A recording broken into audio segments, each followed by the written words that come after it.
never ever have enough time to play it all. You know everybody wants to walk in someone else's shoes. Everyone's forgot who they are. Such a grind. Hey guys, welcome back to the Otter Creek in Rio Grande. And I'm going to get started on probably what is the last video that I do in the month of September. So, you know, depending on how things go, it's probably either October or November now as you watch this. But I've got 2 days left in September, and that's really a day and a half.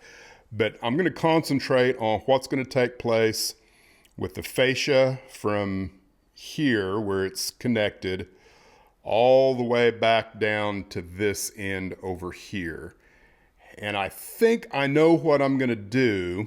I've looked at it, I've studied it, I've thought about it, and I think that coming all the way from kind of in this corner here, right where it begins, and continuing this way, I want to be flush with the height of what the plywood is through there, with the exception of one area here that I will bring the fascia up to the top of the landform there. So this area will gouge out to reveal an area of where, you know, there will be some foam and some scenery in there with the river and probably a short waterfall there. That's kind of the idea. And, you know, what takes place in through here is all of this will be pretty much flush with the bench work that exists over the top of the workbench. Now coming this way, you know, if I'm at the same height, which will be beneath the track, that's flushed with the top of the framework there for where the bench work is, then I'm going to have to swoop up and then be at this level as it comes around the mine area there. And at the same time, I need this to come down because I want to hide all of the L girders and cross joists as it goes around the blob there. So by default, I need to cut some of this off in here somewhere. That way I can make a splice kind of in an area here where it's straight. I don't have to worry about, you know, how it connects on a curve, which is always a bad idea. It might not be avoidable as I go on around, but at least I can do it here and then begin that swoop somewhere in this area right in here. All right, enough talk. I'm going to get started.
think that definitely reveals the scenery in a much better way than it did before.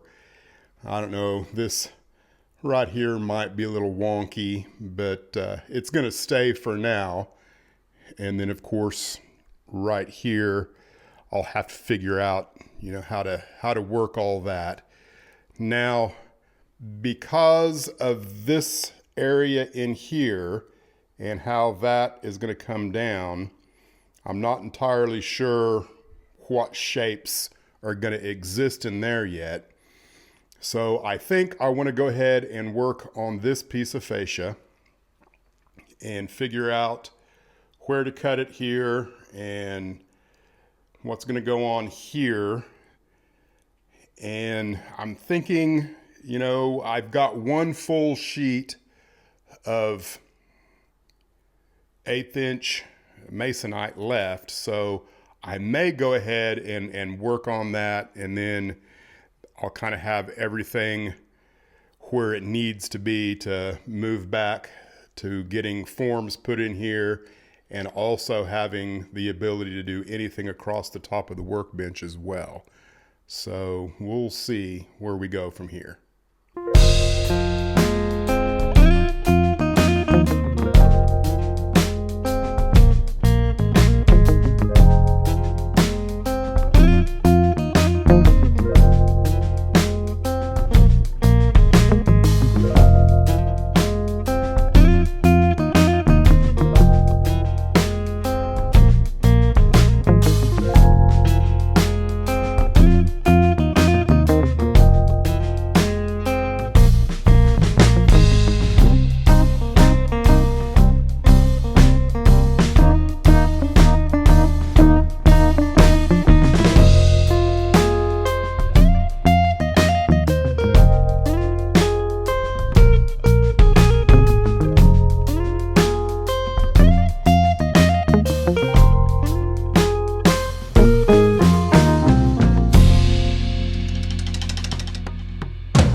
I've got the fascia, I guess, more or less the way I want it, at least up through right about here somewhere, where it will need to get cut eventually and a piece added that should come right to the bottom of those cross joists there. And I've been kind of messing around a little bit with this in here. I haven't really made any firm decisions of what exactly is going to go on there, but I do like the idea of this structure being to the outside of the mine, the shaft house. The reason why is because you can actually see all four sides of the building. And I think I thought or said in previous comments and other videos that I was going to probably take off this back T section of the building. I'd really rather not. I kind of like the way that looks, the way it is there now. I'm just not sure how it's going to interface, with the mountain as it comes down. But I'm liking that at the moment. And, I need a number 8 turnout here, and then a number 6 somewhere in through here. And I think that will work out fine.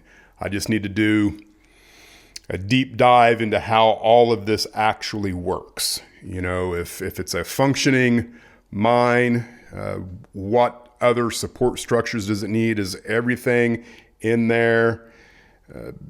Or is there other things that it needs to complete the finished scene? The last thing I need to work out is what's going to take place, from here to right about in here somewhere.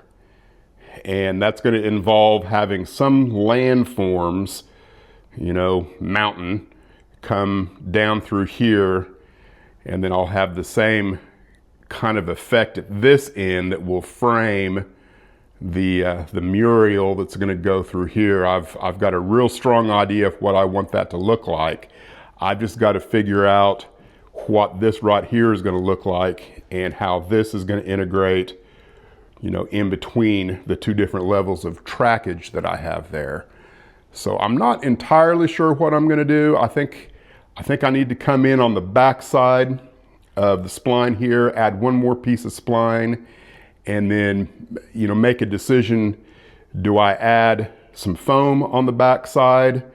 Because I don't want anything to protrude up above the track level here. The idea here is that we're going to look down into a scene, or at least far into the distance that's going to be framed by other mountains. That's the idea.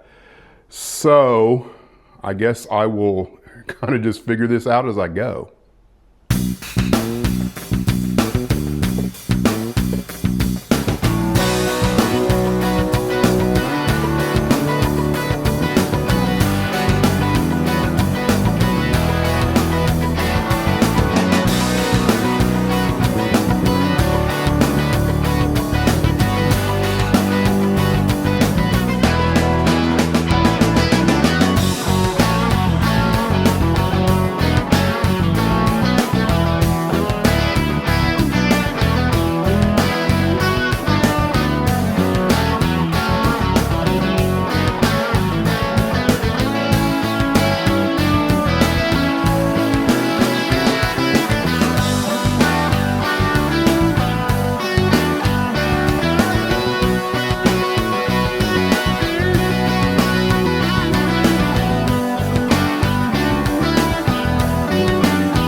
spline has been sanded, so it's pretty much good to go. It's just a matter of how do I approach laying track bed on. And what I'm wanting to figure out now is the shape that's going to go here. How much standoff do I need from the track to the wall? I've cut a piece of 3/4 inch foam that can lay in here, and I'm pretty sure I'm going to need to do that, but I thought I would go ahead and check it just in case. And I can tell just by eyeballing that my track gauge is not going to work, even if I go all the way out.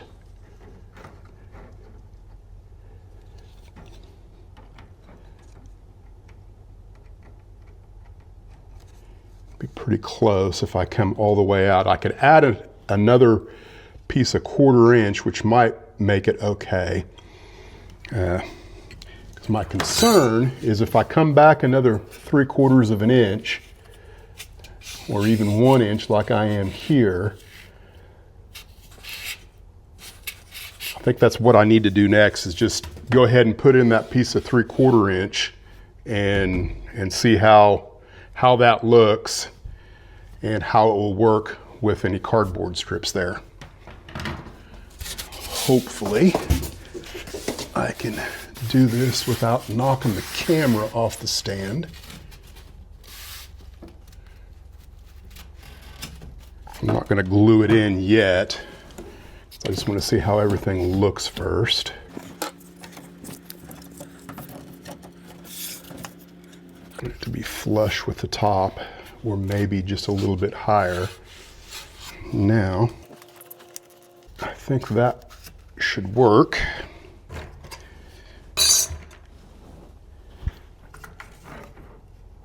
No issues whatsoever with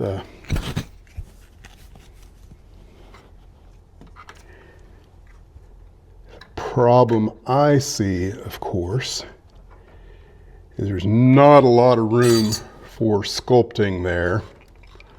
So I might want to go ahead and add another piece of spline to the outside of this so I can bring this track over just a little more, because I want to have enough room in here that I can have sculpt-a-mold and or rock molds, whatever I might need to flesh this out a little bit so it's just not completely vertical.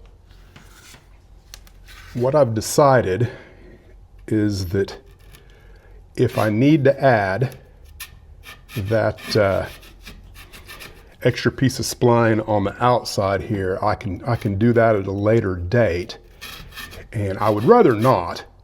And I think I've got enough room to do what I need to do. I won't know for sure until I actually do it. So I think that's what I'm going to do. I'm just this whole thing right here, and what I do in here is, I guess you would say, an experiment. I've never done anything like it before. So I'm just going to go,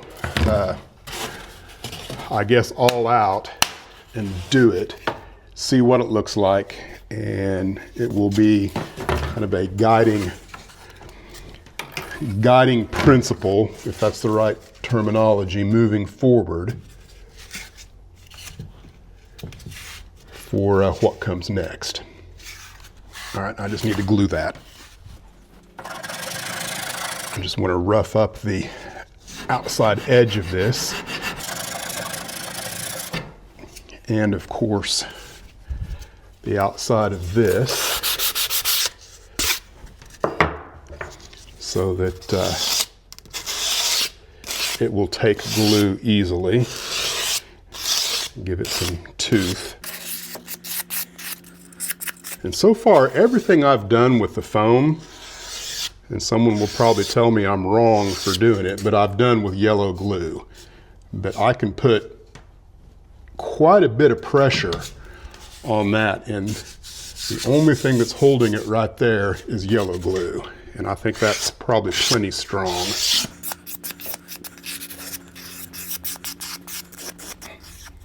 All right, I've got the whole thing here covered in glue.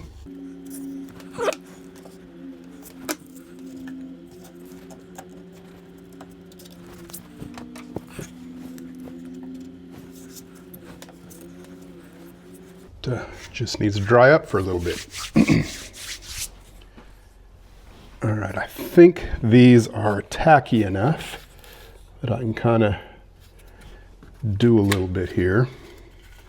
Just going to move the clamps to the bottom side.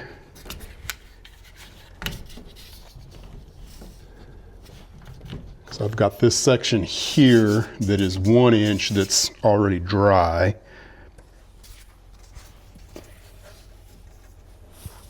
I'm just wanting to kind of figure out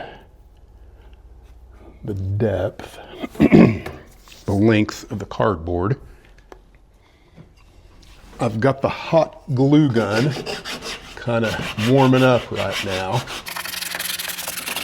And similar to the back side of that, I want to rough this up to make sure that there's a little bit of tooth there for the glue to grab onto.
I've constructed a large cardboard shoe. The only thing missing is the little old lady that lives in it and some laces.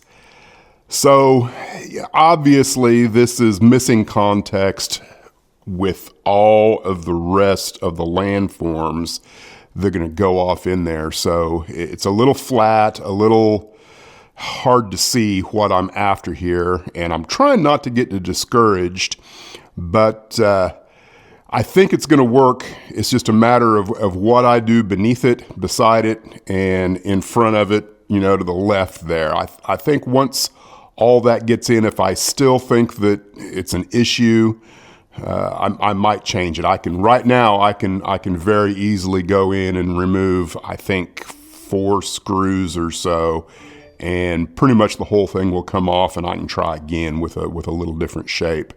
But I am limited because it's on a flat wall, and I've only got maybe 4 inches of depth, give or take, from the track to the wall.